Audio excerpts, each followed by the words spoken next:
ಇವತ್ತಿನ ವಿಡಿಯೋದಲ್ಲಿ ನಾನು ಮಾಡ್ತಾ ಇರೋವಂಥ ರೆಸಿಪಿ ಸೌತೆಕಾಯಿ ಬೋಟ್ ಚಾಟ್. ಈಗಂತೂ ಸಮ್ಮರ್ ಆಗಿರೋದ್ರಿಂದ ಸೌತೆಕಾಯಿನ ಎಲ್ಲರೂ ತಿಂತಾನೆ ಇರ್ತೀರ. ತಿನ್ನೋದಕ್ಕಿಂತ ಈ ರೀತಿ ಒಂದ್ಸಲಿ ಮಾಡ್ಕೊಂಡು ತಿನ್ನೋಡಿ, ಟೇಸ್ಟಿಯಾಗೂ ಇರುತ್ತೆ, ಹೆಲ್ತಿಯಾಗೂ ಇರುತ್ತೆ. ಬನ್ನಿ ಈ ಸೌತೆಕಾಯಿ ಬೋಟ್ ಚಾಟ್ನ ಹೇಗೆ ಮಾಡೋದು ಅಂತ ನೋಡೋಣ.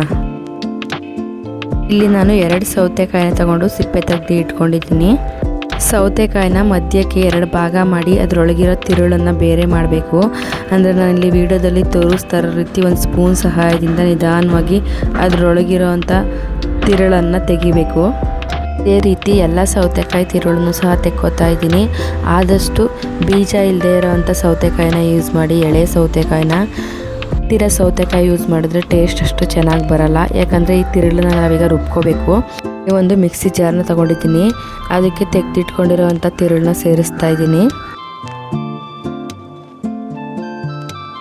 ನಂತರ ನಾನಲ್ಲಿ 2 ಹಸಿಮೆಣಸಿಕಾಯಿ, ಸ್ವಲ್ಪ ಪುದೀನ ಸೊಪ್ಪು, ಒಂದು ಸ್ವಲ್ಪ ಕೊತ್ತಂಬರಿ ಸೊಪ್ಪನ್ನ ಸೇರಿಸ್ತಾ ಇದ್ದೀನಿ. ಇದನ್ನು ನಾವೀಗ ರುಬ್ಕೊಳ್ಳೋಣ. ಇದಕ್ಕೆ ನೀರೇನು ಸೇರಿಸೋಂಥ ಅವಶ್ಯಕತೆ ಇರಲ್ಲ, ಯಾಕಂದರೆ ಸೌತೆಕಾಯಿ ತಿರುಳಲ್ಲೇ ನೀರಿರುತ್ತೆ. ಈ ರುಬ್ಬಿರೋ ಅಂಥ ಮಿಶ್ರಣನ ನಾನೀಗ ಒಂದು ಮಿಕ್ಸರ್ ಬೌಲ್ಗೆ ಸೇರಿಸ್ತಾ ಇದ್ದೀನಿ. ನಾನೀಗ ಹೆಚ್ಚಿಟ್ಕೊಂಡಿರೋವಂಥ 1 ಈರುಳ್ಳಿ, 1 ಟೊಮೊಟೊ, ಅರ್ಧ ಕ್ಯಾರೆಟ್ನ ತುರಿದಿಟ್ಕೊಂಡಿರೋದನ್ನ ಸೇರಿಸ್ತಾ ಇದ್ದೀನಿ. ಹುರಿದು ಸಿಪ್ಪೆ ತೆಗ್ದಿರೋ ಅಂಥ ಕಡಲೆ ಬೀಜನ ಸೇರಿಸ್ತಾ ಇದ್ದೀನಿ. ಹೆಚ್ಚಿಟ್ಕೊಂಡಿರೋಂಥ ಸ್ವಲ್ಪ ಕೊತ್ತಂಬರಿ ಸೊಪ್ಪು, 1/2 spoon chilli powder, 1/2 spoon pepper powder, ರುಚಿಗೆ ಎಷ್ಟು ಬೇಕೋ ಅಷ್ಟನ್ನ ಉಪ್ಪನ್ನ ಸೇರಿಸ್ತಾ ಇದ್ದೀನಿ.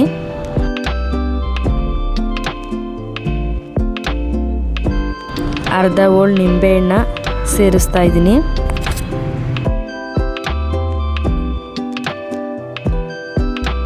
ಇದನ್ನೊಂದ್ಸಲಿ ಈಗ ಚೆನ್ನಾಗಿ ಮಿಕ್ಸ್ ಮಾಡಬೇಕು.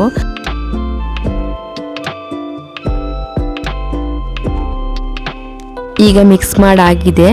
ಈಗ ನಾನು ಆಲ್ರೆಡಿ ಮಾಡಿಟ್ಕೊಂಡಿರೋವಂಥ ಸೌತೆಕಾಯಿ ಬೋಟ್ ಪೀಸ್ ತೊಗೊಂಡಿದ್ದೀನಿ. ಇದಕ್ಕೆ ನಾನೀಗ ಮಿಕ್ಸ್ ಮಾಡಿರೋವಂಥ ಮಿಶ್ರಣನ ಸೇರಿಸ್ತಾ ಇದ್ದೀನಿ. ನೀಟಾಗಿ ಸೌತೆಕಾಯಿ ಒಳಗೆ ಫಿಲ್ ಮಾಡಬೇಕು. ಎಲ್ಲ ಸೌತೆಕಾಯಿಗೂ ಸಹ ಫಿಲ್ ಮಾಡಬೇಕು.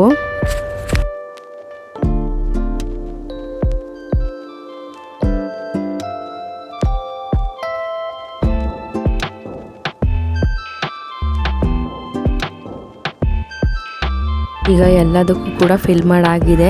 ಈಗ ಲಾಸ್ಟಲ್ಲಿ ಮೇಲ್ಗಡೆ ಒಂದು ಸ್ವಲ್ಪ ಚಾಟ್ ಮಸಾಲಾನ ಉದುರಿಸಿದ್ರೆ ಆಯಿತು. ಬೋಟ್ ಚಾಟ್ ರೆಡಿಯಾಗಿದೆ.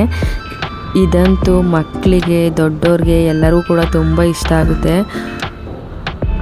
ಡಯಟ್ ಮಾಡೋರಿಗಂತೂ ಇದಂತೂ ಬೆಸ್ಟ್ ರೆಸಿಪಿ ಅಂತಲೇ ಹೇಳ್ಬೋದು. ಮಿಸ್ ಮಾಡದೆ ನೀವು ಒಂದ್ಸಲಿ ಟ್ರೈ ಮಾಡಿ.